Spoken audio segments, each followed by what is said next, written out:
The A-10, better known as the Warthog. You've seen them in your favorite movies and games, but a lot of these only seem to show what the A-10 is known for. Its 30mm GAU-8 Avenger. Well, I want to remove that from your brain and show you that gun isn't the only thing the A-10 has.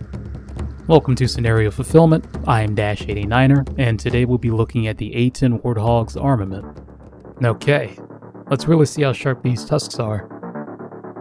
The A-10 was designed to be a close air support aircraft, able to attack and destroy infantry fighting vehicles, main battle tanks, and almost any fortification. For that role, it needs the proper weapons, starting with the mighty GAU-8 Avenger. Yeah, I know, but it's part of the armament, so... It can fire a mix of 30mm high explosive incendiary and armor-piercing incendiary rounds. The gun was a little too precise, however. They had to destabilize it to get more dispersion around the target. It's great for taking out armored vehicles and infantry. It should be noted that this is not the weapon of choice to attack tanks with. In a modern battlefield with air defenses hidden in every corner, you need something with a little more reach. This is where the AGM-65 Maverick air-to-ground missile comes in handy. Featuring multiple variants, this missile was designed to take out tanks. Now, of course, it can be used against a wide variety of ground targets too. It could even attack ships if you wanted it to. Like I said, it's got many variants, like the Delta and Gulf variant, which both feature an imaging infrared seeker, useful for nighttime engagements. Also the Hotel and Kilo variants, both featuring normal electro-optical seekers that look for the contrast of a target, not useful for nighttime stuff. And let's not forget the Lima variant. This is a lock-on before launch laser-guided variant that can either use the aircraft's targeting pod or another platform's laser designation system, like an aircraft's or ground units. You want to destroy more things? Well, the Delta and Hotel variants can be fitted on the LAU-88 triple launch rack, but using the innermost missile on the rack could scratch the paint. You gotta have your aircraft looking prime in a wartime environment.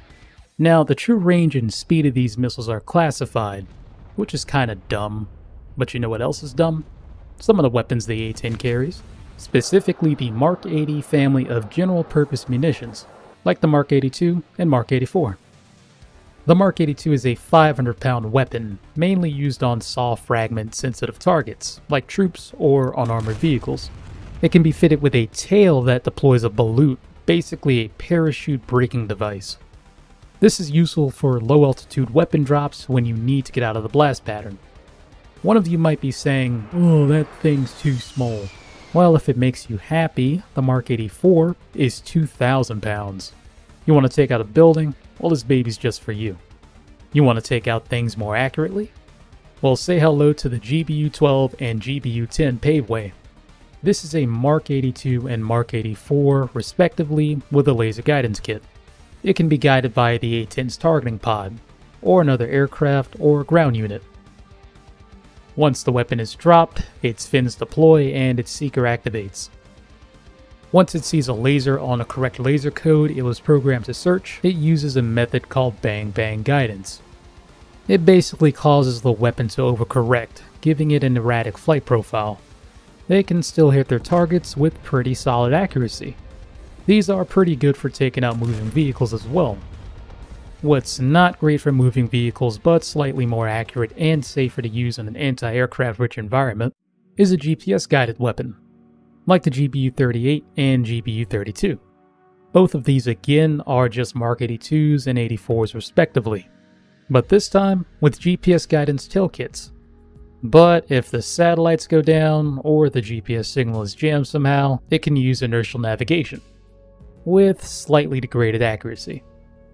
A great thing about these is that they can be dropped on multiple targets in one pass. Now, if there was a gun emplacement that needed to be destroyed, but the hog was diverted to a high-value moving vehicle, this is where the laser JDAM kit comes in handy. This turns the Mark 82 into the GBU-54. It features all the GPS stuff, but with a laser seeker on the nose. Alright, let's move on to something a little more controversial. Yeah, that's right. The A-10 can carry cluster munitions too, such as the CBU-87 and 97. The 87 houses in its shell 202 BLU-97 combined effect submunitions, effective against most armor, personnel, and soft-skin targets. Once the weapon is released, it spins to cover a wider area, or a lower one, depending on the spin rate. Then there's the CBU-97.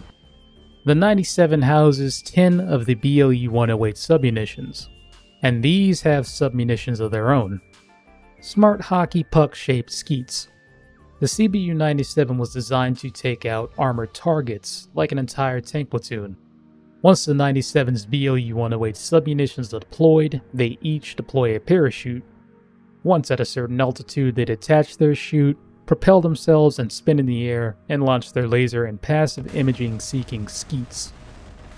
If one of them detects that they're over a target, it fires an explosively formed penetrator at the most vulnerable part of the tank. Now you want to drop these and get out pronto? Well, they can be fitted with a GPS tail kit for more precision. These are called the CBU-103 and CBU-105. Bombs and missiles aren't the only thing that the A-10 carries. It can also carry the 2.75-inch Hydra 70 rockets in its LAU-131 rocket pods. Each pod carries 7 rockets, and the Hydras feature different warheads for different jobs. Got infantry? M151 high explosives is what you want. You got an infantry fighting vehicle? Mark V high explosive anti-tank is what you want. Gotta mark a target for another platform? M156 Willie Pete's your guy. It's a little dark outside? M257 illumination is what you need. You got a target that's on the move? Well, you better call the Advanced Precision Kill Weapon System.